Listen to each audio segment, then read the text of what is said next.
weird fruit wines, where it was just like, oh, I'm going to put some grape juice and some white sugar and 8 pounds of jalapeno peppers. Oh, jeez, dude. Weirdo wine. Yeah, that's weirdo wine, yeah. That was a killer. I actually won gold medals in 3 competitions with that wine. Holy crap. How big a batch was that with 8 pounds of jalapenos in it? 6 gallons. No way, really?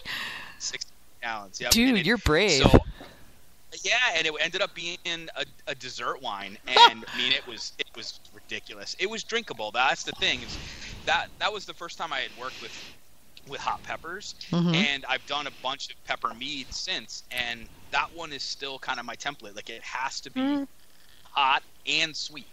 It can't be just one, because it just doesn't taste really balanced that way. And man, it was wild to do this wine, and people are like, so jalapeno wine, and they take a little sip of it, and like people are like, wow, I can actually drink this, but it tastes like jalapenos, and it's hot, but it's not offensive. And we're like, all right, crap, let's enter us in a couple of competitions and see what people said. I mean, I entered it 3 times, and it won gold medals each time. Like, it never won anything less than that. I'm thinking to myself, this is so strange. Those jalapeno peppers were on the discount rack at the grocery store. Dang. It was $7, right? I've got to agree with you there.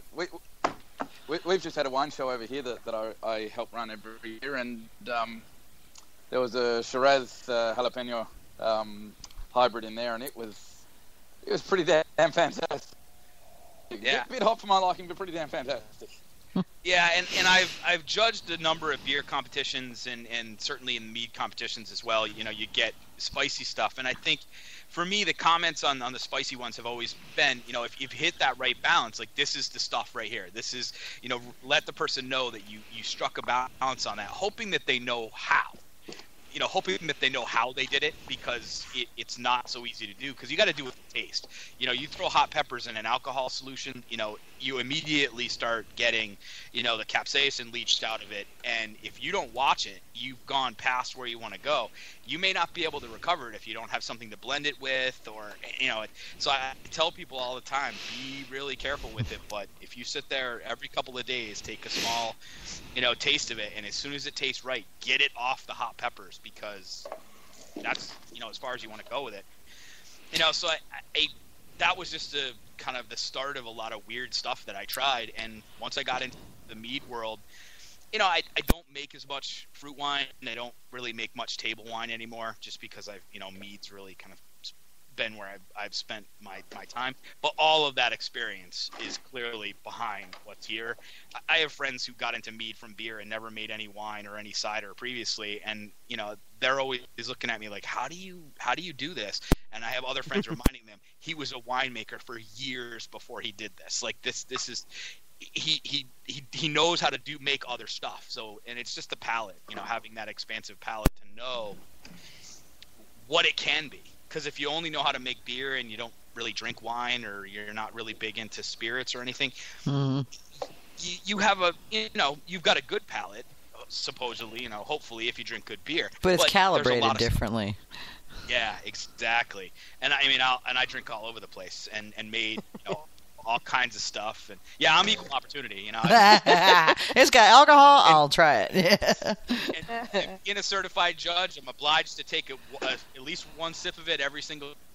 If it sucks, I might not take another sip of it, but at least I'll take that first one. So boy, I've tried some real interesting stuff at the competition table. Yeah. So I mean, I think that kind of started to blossom into something. People kept asking me, about where are you going with this? What do you think's going to happen? Do you want to go commercial? And I'm like, I don't really know. And people kept asking me, what's going on? What are you making? So I started a blog just to try to keep people up to date on what I was doing. Kind of went a little bit more hardcore route with that, kind of looking around at what was going on in the food blogging world, and were there other people like me out there that were cooking and pairing their own fermented beverages with food. Turns out not as many at the time as there probably are now. Got hooked up with Winemaker Magazine. That was one of the first competitions that I actually entered, and wrote for them for the magazine for a while. Presented at the conference, on the topic of small batch winemaking to help people. It was funny. They'd always put me on a panel, and there'd be a pretty wide range of winemaking skill on the panel. People that are doing, barrel-sized batches in their garage, and here, I'm the guy working in 3 and 6 gallon carboys. But it was always funny because during the Q&A period, there were so many people who wanted to talk to me because so many other people were doing the exact same thing. Like, how do I make good stuff in 3 and 6 gallon batches? And the answer is that it's actually kind of hard.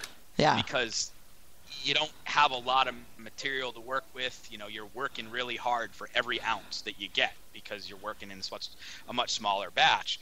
But as you guys know, because you've talked to a lot of people, and I've heard it on a number of the shows that I've listened to as well. There are a number of things that you can do to make sure that you keep a process that's pretty predictable. So I've adopted things like temperature control. Which in New Hampshire this time of year is just ferment it in the middle of the dining room because the house is 64 degrees. Jeez. I don't mind winter here in New Hampshire because I can usually great opportunity for temperature control, just by leaving the stuff out at room temperature, but not so much in the summertime. But, and then other stuff like a nutrition protocol for anything, that doesn't already have nutrients in it. Mm-hmm. So a lot of that stuff over the years, people love to hear that because you can do all that at the small scale, and it all makes a big difference. I think I need to have you submit a how my wine experience helped me be a better mead maker overview for doing a talk. Are you coming to Mazer Cup this year? I definitely am. I'm not going to be able to make it that day. Oh, dude, really? I would love to have had you talk, man.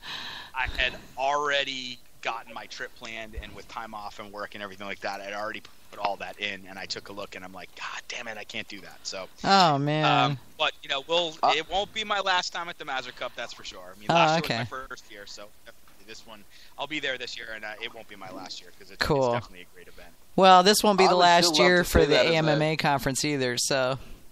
Yep. I'd still love to see that as a written article, though, if you feel inclined. Yeah, if you want to do would you mind would you be interested in doing that as a blog post, something like that, as a blog post on Got Mead? I'd be happy to publish it for you. Not a problem at all, because it's certainly something that I've thought about, because I've kind of delivered at least part of that talk in the past about, especially for brewers like my local homebrew club.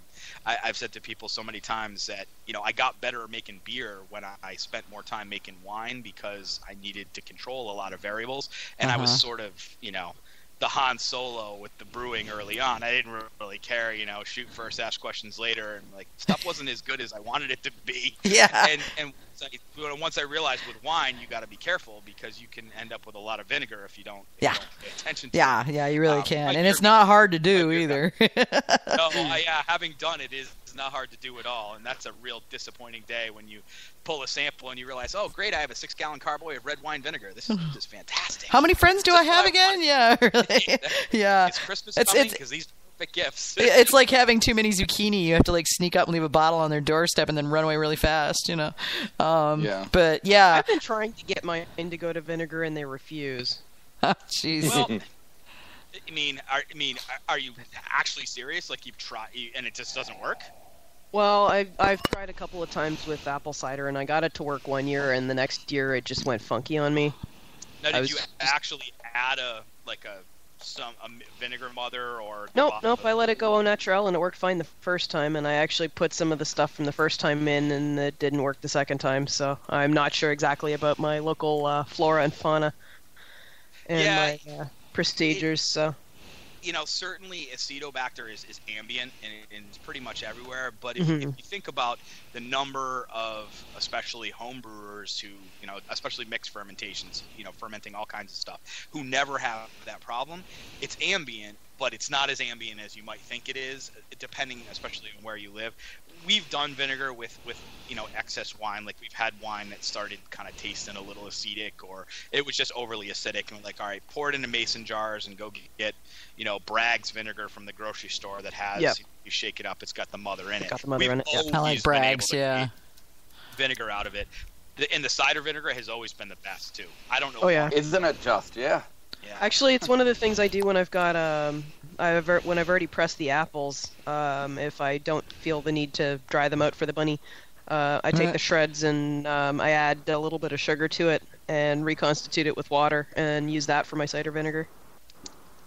Yeah, I mean, and I've done that at home too, and actually friends of mine, freaked out. They're like, "Oh my God, you're actually culturing vinegar in the house, and you have all these other fermentations on." I'm like, you know what? Yeah. If I haven't caught this infection, I live right down the street from an orchard, so I'm assuming I have all kinds of great stuff that's ambient in there. If I haven't gotten infections in my stuff in nearly 15 years, I'm doubting having my vinegar going in a cold, in a warm, dark place in my house is really going to cause much of a difference. And it never did. I never had a problem with it. Well, my successful batch of vinegar was done under the table next to my brewing area. Yeah. Everything else was fine. You've got an airlock, you keep the fruit flies out of it, you're good. Yeah, I mean, it does seem like we can be overly paranoid sometimes about that type of stuff. I mean, the first time somebody said it to me, I thought to myself, I'm like, how willing am I to risk whatever I have going right now? And I'm like, screw it, let's try it anyway and see what happens. So, but you probably could. I mean, you easily could cross-contaminate if you weren't careful. Oh yeah, yeah. I'd never use the same bucket, and I don't. Yep. I have a separate set of utensils for it just to make sure. No, it's like keeping kosher. You really. That's actually one of the things I was thinking about. So getting back to this kind of story where I came from, so I kind of meandered through winemaking, cider making. Like I said, I live right near apple orchards, so Londonderry, New Hampshire is actually a pretty big hotspot for apples in New England. We've got a number of fruit farms in town. Are you near Londonderry? Yeah, I'm actually in Londonderry. Yep. Okay, that's where my stepdad's from. Oh, cool. Excellent. Small world. I got to get up that way. That means if you're in Londonderry, it's going to be easy for me to get between you and Michael. I live closer to his meadery than he does. That's pretty funny. Yeah. So I joked one time. I said, if you just want to have me on the call list for when the alarm goes off, I'll get there before you will. He goes, yeah, exactly. And you'll walk out the back door with stuff going, hey, I don't know what happens. Looked like you were burglarized. Some guy bugged. Yeah, some guy just ripped the place off. I have no idea what's going on. Yep, I'm a friend of the owner, really. Yeah, I've known Michael for about 5 years. So okay. He's been fun to get to know. So yeah, meandering through, all the stuff up here, and I don't know what about Mead specifically, really captivated me. I think simply it, like fruit wines, it ends up being a really great palate. You can do so much with it. I think, traditional wines and having done a stint as a wine blogger and spent time with the Boston Sommelier Society. Great people, love the wine industry, but it's certainly very dogmatic. It is, yeah. Wine is very structured, and I get it, and if that's the thing that you're into, that probably is an asset to it because you've got an amazing amount of history and different labels to kind of work through in your lifetime as a wine lover. Well, and parameters. I mean, think about it. You've got parameters to say, this is a good Shiraz, this is a good Chardonnay, this is a good Cab, where with Mead, it's a very general, very open-ended set of parameters that, while it offers us a shitload of freedom, also is a little scary. It's the Wild West. There are no rules. Yep. Yeah, so I think, and that's probably what attracted me to it. It was just neat. I could always do something. Yeah. With it. So, more and more kind of starting in 2011 and 2012, less wine, less beer, more mead, more cider, continuing to work through playing with fruits, different yeasts, different nutrient protocols, just trying to understand how this all worked, with a slightly different medium, and then just, buying anything I could from orchards in town, berries, cherries, stone fruits, all kinds of stuff, vegetables, playing with the pumpkin and squash, just because we got to have a ton of it all around here as well. And, that kind of led to a point where, I started to get known for mead. All my friends were always interested in what I was making for mead. I could make beer. I could make traditional wine. Most people didn't really care after a certain point. They were like, that's not what I came for. Yeah. I want to know, what did you make from mead? I'm like, all right, well, obviously there's something to this.